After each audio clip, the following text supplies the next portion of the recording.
Baik, selamat pagi, selamat siang, dan selamat malam. Pada video kali ini kita akan bersama-sama kembali melihat salah satu contoh dari studi kasus. Studi kasus sebelumnya juga pernah saya buat di channel ini, bisa dilihat di beranda saya. Tapi sebelumnya, seperti biasa dalam pembuatan studi kasus, yang kita angkat adalah pengalaman pribadi kita atau permasalahan pribadi kita ketika kita pernah mengajar di dalam kelas. Jadi yang kita pakai adalah pengalaman permasalahan yang pernah kita alami sendiri ketika melakukan pembelajaran di dalam kelas. Baik, kita lanjut, kita mulai dari yang pertama, permasalahan yang pernah saya hadapi. Saya mengajar di SMP sekian, di kelas 8. Permasalahan yang saya alami ketika mengajar adalah saya menemukan banyak siswa yang tidak berminat belajar dan tidak fokus pada materi pembelajaran di kelas. Banyak siswa yang terlihat bosan, sering mengobrol, bermain dengan temannya, dan tidak aktif dalam mengikuti pembelajaran. Hal ini mengakibatkan hasil belajar siswa secara keseluruhan menjadi kurang maksimal. Beberapa faktor yang diduga menjadi penyebabnya antara lain, yang pertama, saya masih menggunakan materi pembelajaran yang kurang menarik, cenderung monoton, dan kurang relevan dengan kehidupan siswa. Selanjutnya, metode pembelajaran yang saya gunakan kurang variatif. Saya masih mengandalkan metode ceramah yang kurang interaktif. Kemudian kurangnya motivasi intrinsik. Jadi di sini siswa kurang memiliki motivasi dari dalam diri untuk belajar.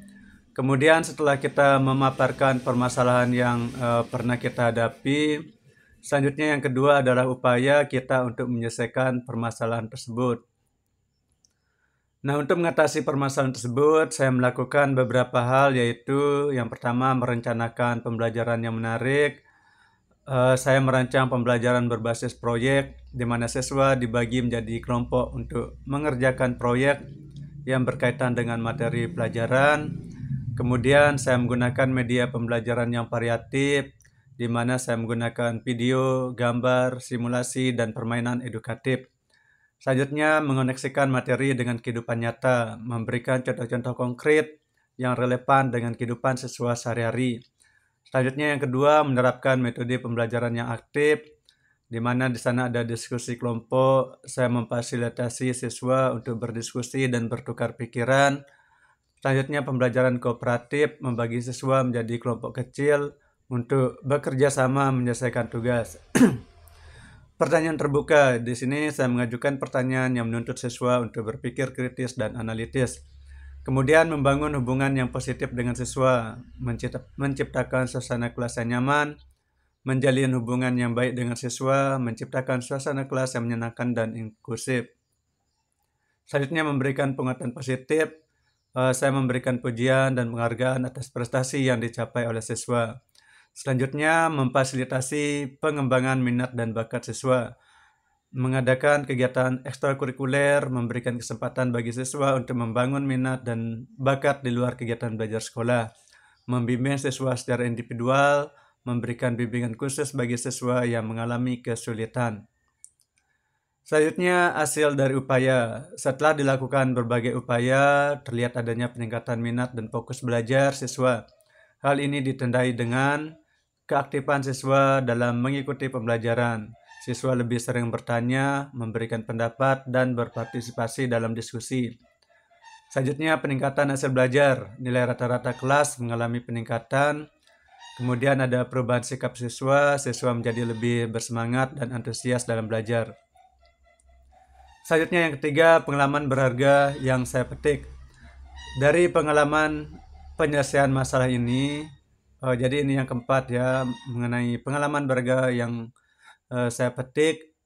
Dari pengalaman penyelesaian permasalahan ini, saya dapat mengambil beberapa pelajaran penting, yaitu pentingnya variasi metode pembelajaran, di mana penggunaan metode pembelajaran yang bervariasi dapat membuat pembelajaran lebih menarik dan efektif. Selanjutnya, keterlibatan siswa dalam proses pembelajaran sangat penting. Siswa akan lebih termotivasi belajar jika merasa terlibat secara aktif dalam proses pembelajaran. Selanjutnya, hubungan guru dan siswa yang baik sangat berpengaruh terhadap motivasi belajar siswa. Guru harus mampu menciptakan suasana kelas yang kondusif dan membangun hubungan yang positif dengan siswa.